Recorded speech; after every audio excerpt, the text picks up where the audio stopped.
Всем привет! Мы находимся в Нижнем Новгороде, и сегодня будет обзор Нижегородского метрополитена. Погнали! Нижегородский метрополитен был открыт в 1985 году, и сегодня он обслуживает город Нижний Новгород с населением 1 250 000 человек.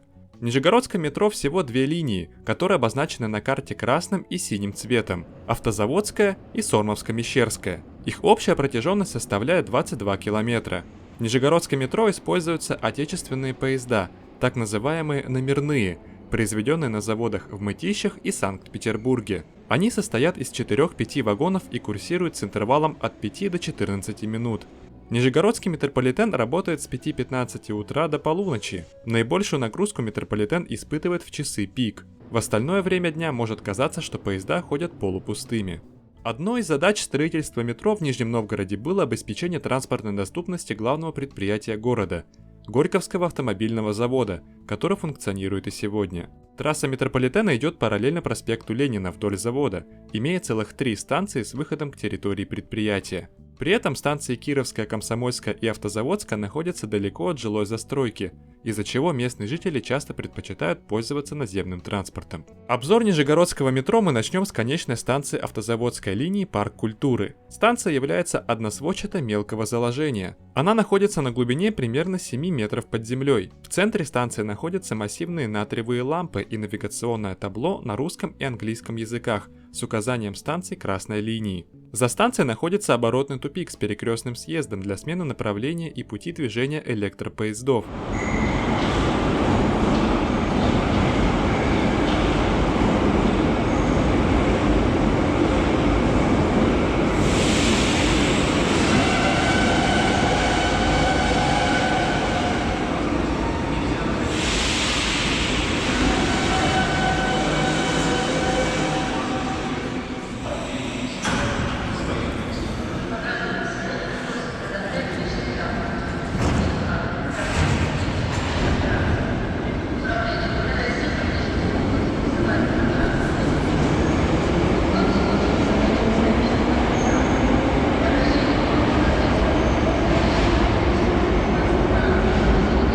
После проведения этапа чемпионата мира по футболу в Нижнем Новгороде в 2018 году голосовые объявления в метрополитене стали переводиться на английский язык.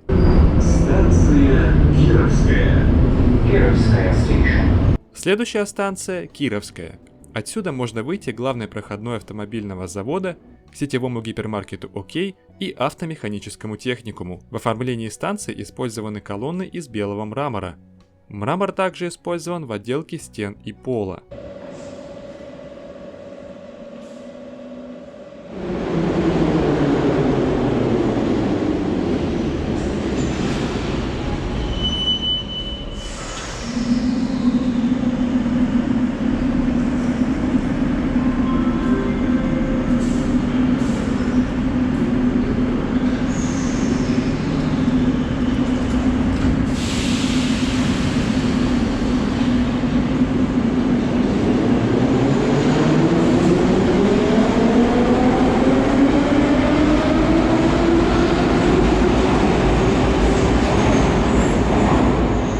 Станция Комсомольская была построена раньше Кировской и Парка культуры в 1987 году в составе второго пускового участка Автозаводской линии.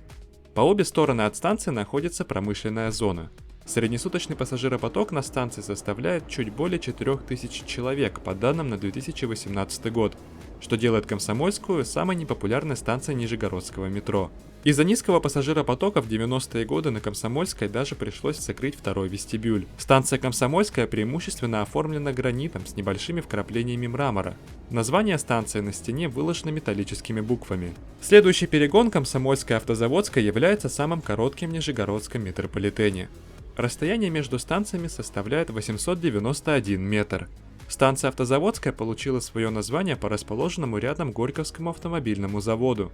Со станции можно выйти к северной проходной автозавода. Пол станции выложен серым гранитом, пересекаемым вставками из черного мрамора. Колонны квадратные, отделаны серым мрамором.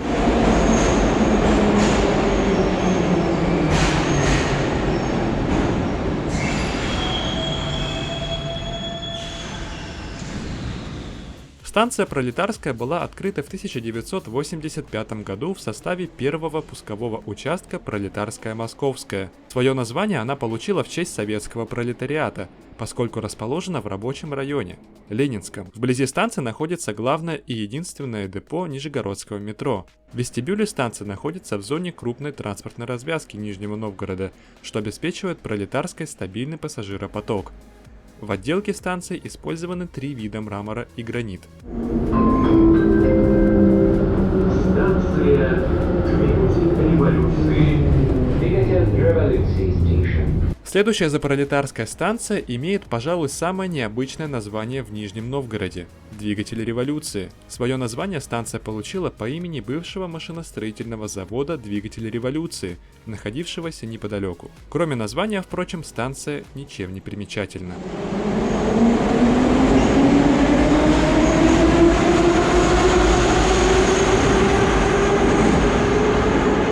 Станция Заречная входит в число самых загруженных в Нижегородском метро.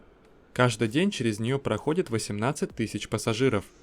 Станция названа по Заречному бульвару и гостинице «Заречная». Путевые стены отделаны рельефной плиткой голубого цвета и шестиугольной формы, имитирующей волны. Рифленые колонны белого цвета имеют круглую форму. Пол выложен светло-коричневым гранитом и белым мрамором. Станция Ленинская. Ленинская Station. На следующей станции, Ленинская, началась история Нижегородского метрополитена. В основании именно этой станции в декабре 1977 года были вбиты первые сваи. Таким образом, первый пусковой участок метро в количестве 6 станций был построен за 8 лет. Станция Чкаловская. Чкаловская Station. Интересный факт о станции Чкаловская. Она расположена ближе всех к поверхности Земли, на глубине 5 метров. Она была названа по улице Чкалова, которая в свою очередь названа по фамилии советского летчика-испытателя Валерия Чкалова. Чкалов был удостоен звания Героя Советского Союза за то, что экипаж его самолета в 1937 году совершил первый беспосадочный перелет через Северный полюс из Москвы в город Ванкувер, штат Вашингтон, США. Самая значимая станция подземки в Нижнем Новгороде – это, несомненно, Московская. На станции можно сделать кроссплатформенную пересадку с автозаводской линии на Сормовско-Мещерскую. Свое название станция получила по Московскому вокзалу и Московскому шоссе. У станции расположен один из крупных пересадочных узлов на наземный транспорт, а также несколько крупных торговых центров, в том числе Нижегородский центральный универмаг.